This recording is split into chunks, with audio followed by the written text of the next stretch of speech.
All I did was ask for rights. I didn't attack anyone. I didn't harass anyone. I didn't oppose the system or the country or the authority. All I said is, why can't I drive? Manal al-Sharif. Unlike most countries of today, the freedom of women in Saudi Arabia has declined as history has progressed due to the problematic system formed around the unwritten law of Sharia and the oil industry's lack of demand for female labor.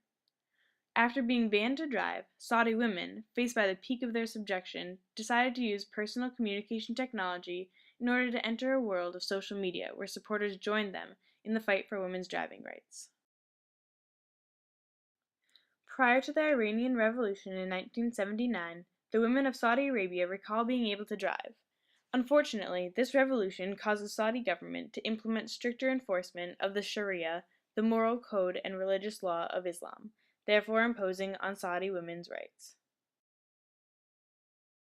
Many believe Islam is to blame for the loss of Saudi women's rights. However, the underlying reason can be explained by a popular Saudi saying, "It's the culture, not the religion." The deterioration of the legal status of women in Saudi Arabia can be traced back to the establishment of gender roles within Saudi society. This separation of gender comes from the culture and Sharia. The main issue of Saudi Arabia's government is that its law is chiefly unwritten, which leaves space for controversy. The arguments within society and the government come about more frequently because these laws are left to be interpreted by judges with notable discretionary power. Since the Quran leaves many subjects unaddressed, the judges become cautious and are compelled to make more conservative decisions. This is the exact reason for the establishment of the driving ban for women. Journalist Sabriya Johar further explains this idea by stating, "If all women were given the rights the Quran guarantees us and not be supplanted by tribal customs, then the issue of whether Saudi women have equal rights would be reduced." In fact, the effects of the problematic way Saudi Arabia deals with this law can be shown by the fact that women in many other Islamic nations, such as Indonesia, have more political power than Saudi women. While in most countries women gain freedom in a time of economic growth, Saudi Arabia's period of modernization did not require female participation due to the nature of the oil industry. Therefore, the government felt no inclination to give women greater freedom. Saudi Arabia is the world's largest producer and exporter of oil, and has 1/4 of the world's known oil reserves, more than 260 billion barrels. Saudi Arabia gained power and prestige throughout the world through the oil industry. In addition to its significant exports, it is a member of OPEC, or the Organization of the Petroleum Exporting Countries, a group which dictates the distribution of the majority of the oil around the world as well as the price. Since Saudi Arabia holds an extremely high position in the OPEC, it has obtained great power over industrialized countries who rely on the oil from OPEC. This power has translated into growing wealth for Saudi Arabia. In 1988, Saudi Arabia officially gained sole control over its oil concessions, buying the Arabian American Oil Company and renaming it Saudi Aramco. Since the Saudi government is in direct control of the oil industry, it therefore has direct control over the economy, and the people of Saudi Arabia have little significance in the growth and success of the economy. This increase in wealth allowed Saudi Arabia to modernize, thereby raising the standard of living for the general population. Although the country became much more affluent as a result of the growing economy and modernization, the old traditions remained the same.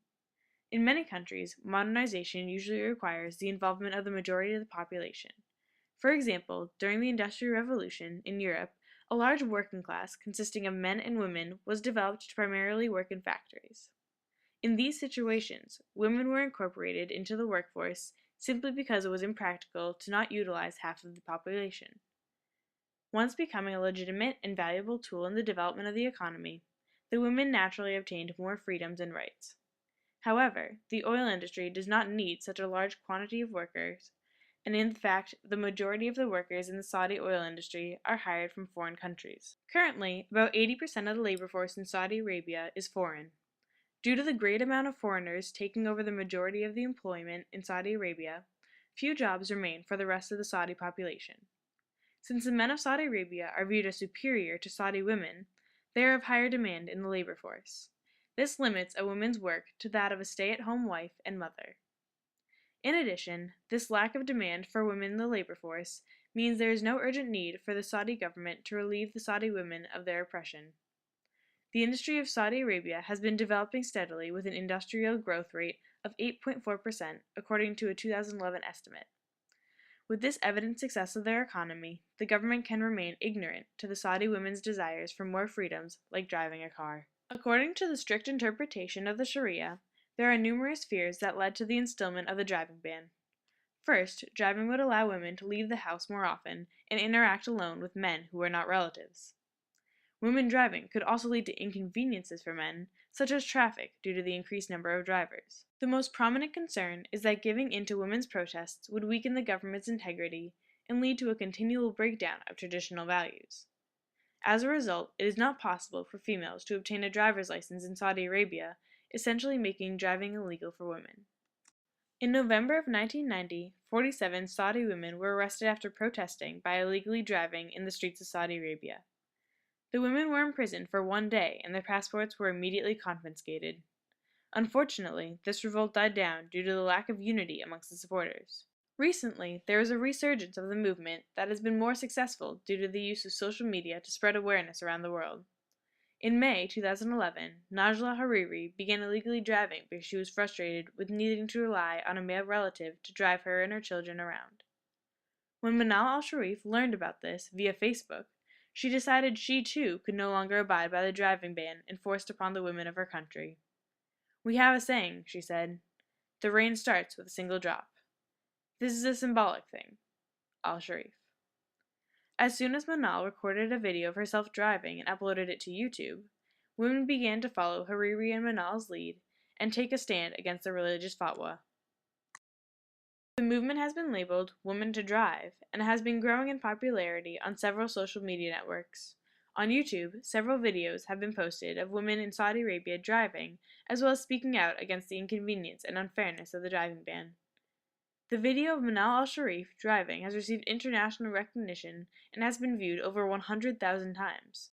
Through the creation of various Facebook pages and Twitter accounts, supporters of the movement are able to follow the success and future actions being held in support of the movement.